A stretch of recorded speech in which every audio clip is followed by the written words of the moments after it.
I made a Studio Ghibli inspired D&D setting. Let's talk about it.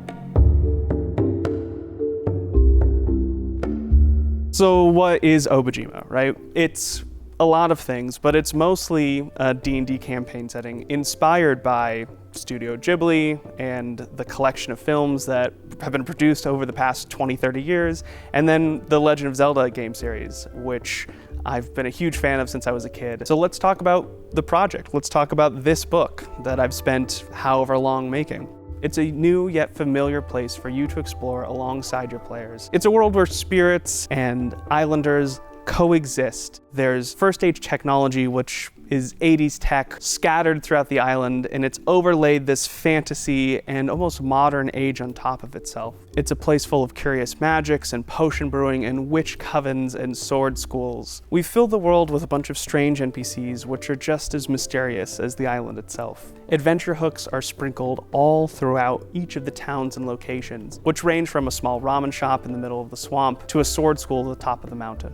You can travel into the shallows to find abandoned train stations where fish folk have now taken it as their abode, or into the spirit world where you can find vast markets, floating fish, conniving spirits, and so much more. So what makes a game feel like Studio Ghibli or Legend of Zelda? What's that feeling I'm talking about that's missing from the core of D&D? I think it comes down to theme/tone, the story you're telling, and artwork.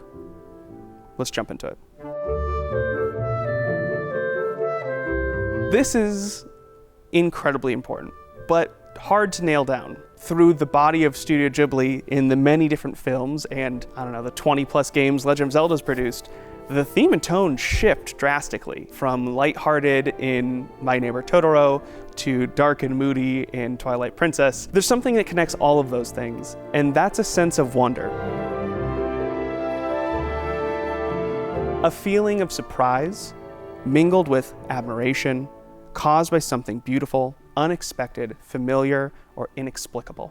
Whether it's a new character being thrust into a new world or a peculiar circumstance, we always experience a sense of wonder either as an audience member or through the eyes of our protagonist when we're playing these games or watching these films. This feeling that you're never quite able to anticipate what comes next, and when it does come, you're taken back. There's a sense of shock. It's that feeling you get when you see Howl's Moving Castle for the first time, or when you talk to the Great Deku Tree. The world is there showing you something interesting, but it doesn't need to explain it to you, because that's not what's important. What's important are the characters and the story. I think it's about narrowing the scope. It's about making things feel small and cozy. Cozy might not be the best word here, it can feel dangerous, but it's about focusing on the characters. It's about focusing on the small things. When thinking about this kind of story, I kept writing adventures that were small in scope. For example, there's a kid who lived in Okiri Village that saw the flying jellyfish migrate every year on their way to Sky-Kite. So one day, she enchants her bicycle to fly up to the jellyfish, and unfortunately, she got stuck. It's up to the players to get her down however they can. And that's it. That's the adventure. You might notice that there's no villain to the story. That's antithetical to how D&D makes you think. What's important, again, is the interaction between the characters and the world around them. Art is, one, expensive to have made, and two, it's difficult to get because the art that exists for these worlds tends to be of characters that we're already familiar with and are already really popular. So when you're throwing in a picture of Howl, your players will see a picture of Howl and think Howl, not whatever character that you've renamed this artwork to be.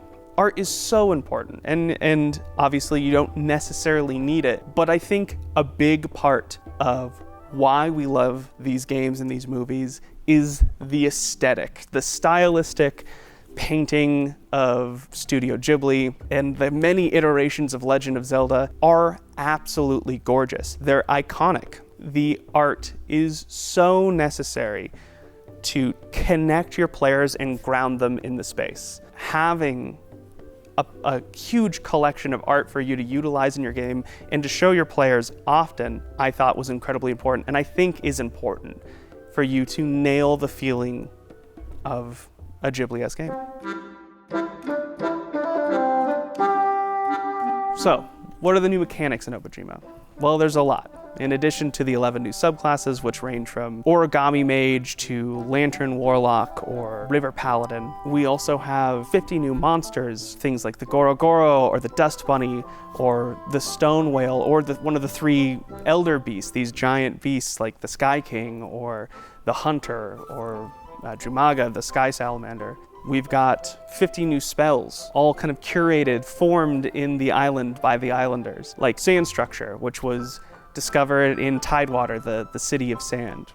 Or create Spirit Train Stop, the way that locals might get around from the different areas by summoning a spirit train to take them across the island. In addition to that, there's also 3 new ancestries on top of humans. A new take on elves, which are connected to the spirit realm and a blessing by spirit from ages long ago, to the Nakadama, which are a new group of frog people. And lastly, the Dara, which are these kind of spirit-enchanted beings that came into existence just a couple hundred years ago. But the core of the new mechanics in the world is the potion brewing system. There are 130 unique ingredients you can find all throughout Obojima, from the shallows to the top of the mountain into the spirit realm. And by mixing 3 of these ingredients, you'll randomly generate one of 180 different potions. Now there's 3 different potion types: combat, utility, and whimsy. And depending on the score that you get when combining these ingredients, you generate one of these potions. It's a system that took a little bit to figure out, but has been so much fun to implement in the world and completely changes the exploration side of D&D. Now there's more things that I haven't brought up. The book is chock full of a lot of awesome stuff. Really what it came down to and what I wanted to make this video about is inspiration. It's taking that feeling or taking the thing that you like so much from an existing IP or a book that you love or whatever it is, and instead of just copying it and dropping it into your world, it's about taking what you love from it and using that as the building blocks to generate something new. And of course, again, by the way, didn't do it by myself. Adam Lee, Ari Levitch, both amazing writers that assisted me the entire length of it. I mean, from the inception to the end, those 2 are amazing. You can see them right here. You can also see them on our podcast that we do. Go check that out, where we actually write Obojima. If you want to learn about our process in general of writing, for the past year, we've been uploading weekly videos where we just write the book that I just talked about. Now, the first episodes are us figuring out what we're doing, but if you can jump in anywhere, and we've got a lot of amazing topics, just writing about Obojima and in Obojima. And thank you for hearing me ramble for so long. If you liked what you heard, you can catch more stuff on our YouTube page, like our writers meetings and things like that. Other stuff on Discord and TikTok and Instagram and all that jazz. And thanks for tuning in. Enjoy this music, this Obojima music.